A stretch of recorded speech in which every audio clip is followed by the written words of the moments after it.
বুরহানুদ্দিন, যার ফরিয়াদে আল্লাহ পাক কবুল করে বাবা শাহজালালকে সিলেট অভিমুখে পাঠিয়েছিলেন, সেই শেখ বুরহানুদ্দিন বাপদাদারা যার হাতে মুসলমান হয়েছিলেন তিনি ছিলেন শাহ সুলতান কমরুদ্দিন রুমি, যিনি 445 হিজরি সনে এই বঙ্গে আগমন করেছেন।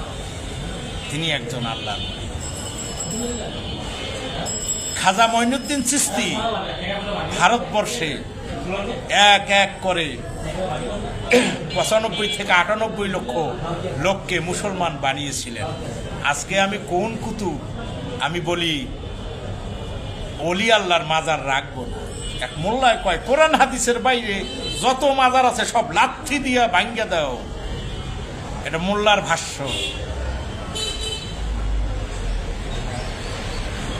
কোরআন হাদিসের বাইরে আবার মাজার কি?